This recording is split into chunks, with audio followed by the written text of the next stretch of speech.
saacado kooban gudahood ayuu ku noqday milyaneer isagoo ahaa maskiin waardiye ah.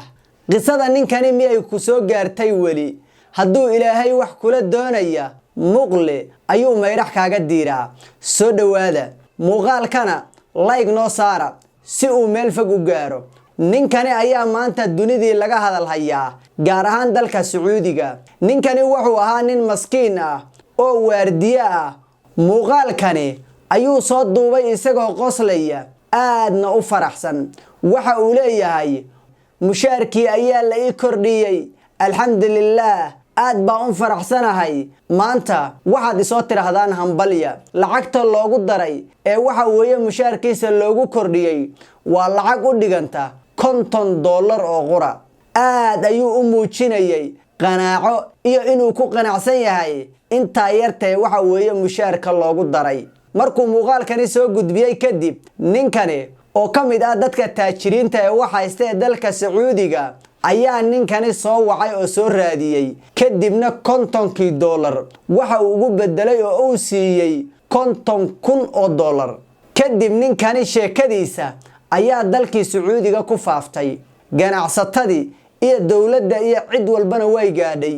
kadibna ninkani lacag ayaa loo aruuriyey, waxaana loo gaday guri ku kacaya $800,000. allahu akbar. ninkani ma jirto cid bini aadan ah oo uu wax weydiistay, ma jirto cid uu tuugsaday, ma jirto cid uu calaacalay. waxa uu ku qanacsanaa inta yarta ah ee uu rabbigii u qoray. qanaacadiisii iyo qalbigiisii wanaagsanaa ayuu ilaahay ugu bedelay nolol uusan xitaa weligii ku riyoon. saacado kooban oo qura ayay noloshiisii isku bedeshay. waa tahay haddaba qisadani maxaynu ka qaadan karnaa? waxa ku jira cashiro badan.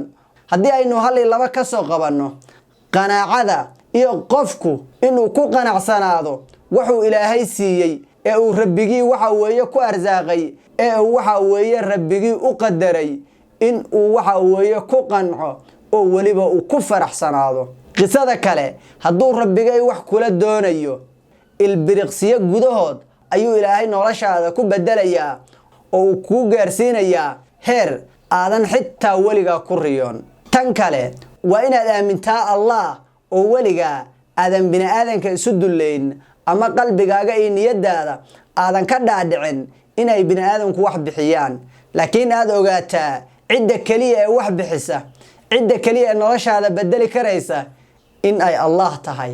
sidoo kale haddii aad samirto, guusha maalin baad dhadhaminaysaa. aad baa idin salaamayaa. haddii halkaad nala soo gaadhay, muuqaalka noo sheer garee oo meel fog inoo gaarsii. guryahan quruxda badan waxaa magaalada Nairobi ka dhisaya shirkadda dhismaha ee Marwa Homes. shirkaddu waxay ku haysaa fursad dahabi ah oo aad ku noqon karta mulkiilaha guri casri ah.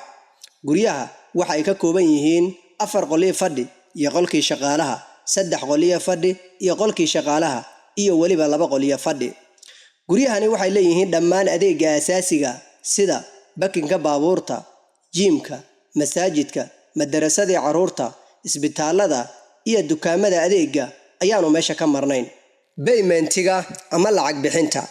paymentigu waa mid aad ku farxad gelin doona oo hadba sida awooddaada ayaad lacagta u bixinaysaa. shirkaddu waxay guryo ka dhisaysaa magaalada Nairobi, gaar ahaan xaafadda Islii sida California iyo Juja, South Sea, Kilimani iyo xaafadaha kale ay Soomaalidu degto ayay shirkaddu dhismo ka wadaa. waxa si wacan ku soo dhaweyn doona maamul iyo shaqaale u heelan soo dhaweynta macaamiisha. ku darso waxay kugula hadlayaan afkaaga hooyo ee Soomaaliga. waxay faahfaahin intaa dheer kala xiriir lambarada shaashada kaaga muuqda. gurigan aad arkaysaan waxaa la yiraahdaa Markabo Tower. waxa uu ku yaalaa xaafadda Islii loogu jecel yahay ee California, ka soo horjeedka moolka geeska Afrika ugu weyn ee BBS.